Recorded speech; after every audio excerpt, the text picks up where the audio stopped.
චික්වන් මම අද හරි සතුටින් ඉන්නේ.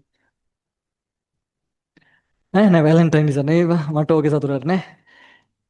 මට හරි සතුටුයි අද. මම අද ක්ලාස් එක 12ට ඉවරලා මම උඩ තට්ටුවේ යනවා හැමදාම. ඉස්සරහන් එළියට ගිහිල්ලා කොහේ හරි කැෆේ එකට ගිහින් මොනවා හරි කොෆි එකක් බීලා ඉඳලා එනවා පැයක්.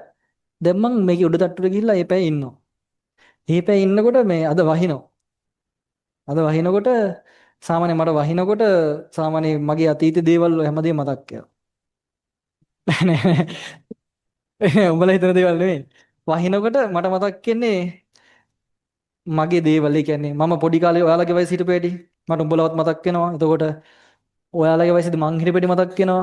මං ඒ කාලේ ප්ලෑන් කරපුව මතක් වෙනවා. එතකොට මම ඒ මතක දිගේ දුවගෙන එනවා. හරිද? හරි ඉක්මනට එනවා. වැස්සත් එක එක වෙනවා මට. තමයි ඔයාලට කියන්න මේ අර නිකන් මිනිස්සෙට නිකන් තියෙන අමුතු සතුටක් කියන එක. එහෙම එකක් මට අද දැනුණා. හරිද? ඒ කියන්නේ හැරිලා බලනකොට නිකන් එන ගමන ඇතුලේ දුක් වෙන්න හේතුව ඇති. මං කියන්නේ එහෙම නෙමෙයි ඕවරෝල් ගත්තට පස්සේ මිනිස්සෙට එනවා කවදා හරි ආපස්සට හැරිලා බලන නිකන් ලස්සන දවසක් එනවා. හරිද? එහෙම නැවතෙන දවසක් එනවා. ෆෝන් එක අයින් කරලා බලන්න ඕනේ එතකොට. අපි හැමදාම නිකන් ඉඳලා නිකන් ඉන්නේ නැහැ. මොකද්ද කරන්නේ? හැම වෙලෙම ෆෝන් එකේ ඉන්න බලන්න. ඔයත් එක්ක තනි වෙන මොහොතක් මන් දන්නේ නැති නැති කියලා. මම නම් ওই කැලවල වලට ගිහිල්ලා කඳු මුදුන් වලට යනකොට හොඳයි සිග්නල් නැහැ. මට එතකොට පුළුවන් මාත් එක්ක ඉන්න. අන් ඒ වෙලාවට තමයි අපි ගැන කල්පනා කරන්නේ. ඒ මොහොත මාර වටිනවා.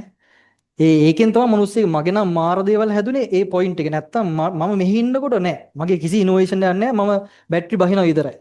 බැටරි charge වෙන්නේ අර වගේ තැනක. ඒක අමාරු කන්ට්‍රෝල් කරගන්න.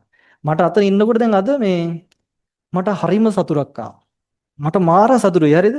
ඒ කියන්නේ නැවතිලා බැලුවහම එනවා ආපු දවස්වල මේ කරපු දේවල් වල අවසානට නිකන් මොනවා හරි ප්‍රතිඵලයක් වගේ දේවල් නිකන් හිතට නිකන් දැනෙන දෙයක් කියලා මතක් කරන්න දවසක්. එතකොට උඹට සතුටු හිතෙනවා නම් අන්න එච්චරයි. ඒක මාර ආතල් එකක් හොදයි. කොල්ලුන්ට මම විශේෂයෙන් කියන්නේ මට ඒක කෙල්ලුන්ට දෙන්නේ කොහොමද කියලා මට තේරෙන්නේ නැහැ. මම දන්න කොල්ලෙට් එක දැනන විදිහ. කෙල්ලුන්ටත් ඒ විදිහටම මොරාල් එක තියෙන්න ඕන. අර කොල්ලෙට් එක දැනනකොට නිකන් උට අමුතුම එකක් තියෙනවා හොඳේ.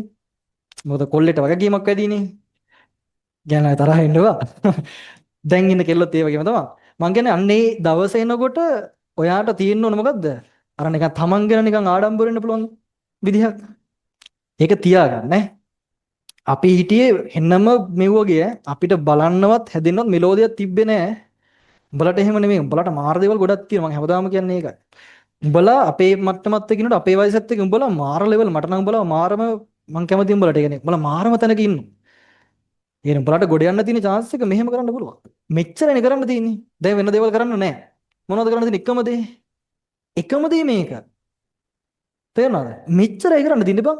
නිකන් හිතපන් ෆුඩ් බයිස්කලයක් තිබ්බ ශිෂ්‍යත්වර හම්බෙච්ච මට. හරිද? මට තිබිලා තියෙන ශිෂ්‍යත්වර හම්බෙච්ච ෆුඩ් බයිස්කලයක් විතරයි. අඩුම ගානේ අපි ඉන්න ගෙදරවත් හරියට තිබිලා නැහැ. හරිද? ඔය කතා මම ඔය කියලා නැහැ. ඉන්න ගෙදරවත් හරියට තිබිලා නැහැ. හරි? එතකොට ඒ වගේ ඉඳලා මේක වෙනස් වෙන මට කවුරුත් නිදහනයක් පාත් දුන්නේ නැහැ. එකම දේ මොනවද? මේ මෙව්වා. මටත් කියලා වුණා. මාත් කියලාව ගත්තයි මට තේරෙන්නේ නැහැ මං ඔහි පිස්සු කියලාපු කාලයක් තිබ්බ හොඳටම. අවසානට තේරුම් අරද්දම මං වැඩ කරනවා කියලා හිතාගත්තා.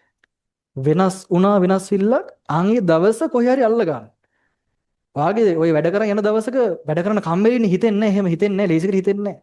එක දවසක් එනවා මට වෙනස් වෙන්න ඕන ඕගේ කියලා එකක් හිතන මොහොතක් එනවා. අන්න එදා ඉඳන් වෙනස් වෙයි. ඒක තව දුර තියා ගන්න එපා. ඒක දැන් කරගන්න. ତොර වැඩ පටන් ගන්න කියලා එන දුර හිතන්න එපා. දැන් පටන් ගන්න. මම හැමදාම ඔය කියවන්නේ ඒකයි මට. අමුතු මැජික් නෑ කරන්නේ. උඹට මොළ ටික හැමම තියෙනවා. මොලේ හැම් පිටින්ම තියෙනවා. හරි?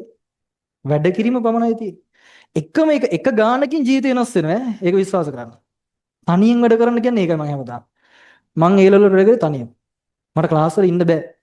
මං ක්ලාස් වල නිදියන. මට ඉන්න බෑ. කේසිසිගේ ක්ලාස් එක දන්න හිතන්නකෝ. ඔයාලා අහලා තියෙන කේසිසිගේ ක්ලාස් එක නිදා ගන්න බෑනේ බං. මම ඒකෙත් නිදියනවා. මට ඉන්න බෑ. මට ඉන්න බෑ.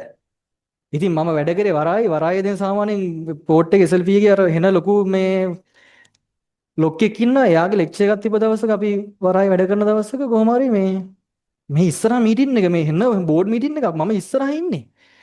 ඒකින් නිදියව. ඒ හිතා ගන්න බෑ. හැබැයි වැඩත් කරා. ඒ අර සෙල්ෆ් ස්ටඩි කියන එක ඇතුලේ මාර දේවල් හැදෙනවද? ජීවිතේට අමතක වෙන්නේ. ජීවිතේම මං නෝට් එකක් ගෙනවද? කො මගේ නෝට් එක මං ගානක් බලා ගන්න ගානක් බලන එච්චරයි. මට ඕන පාස් පේපර්ස් ටිකත් මම දෙන්නම්. කියන්නේ අර එහෙම එකක් තියෙනවද? තනියෙන් වැඩ කරන්න. ඔය කොල්ලොන්ට කියනවා හැම වෙලෙම කියන්නේ යාළුවත් එක්ක තියාගන්න එපා කියලා තනියම. ඒ තනියෙන් හදනකොට එනවා නිකන් අර මාර්ගඵලයක් ලබනවා වගේ එක මොහොතක්. හරිද? ආන් ඒක ගනින්කෝ. එතනින් පස්සේ උඹ නවත්තන්න මොකාටවත් බෑ. ඒක දෙන්න තමයි මේ මැරෙන්න කෑ ගහන්නේ හැමදාම. බයින්නේ ඒකට නැතුව මට ලැබෙන රෙද්දක්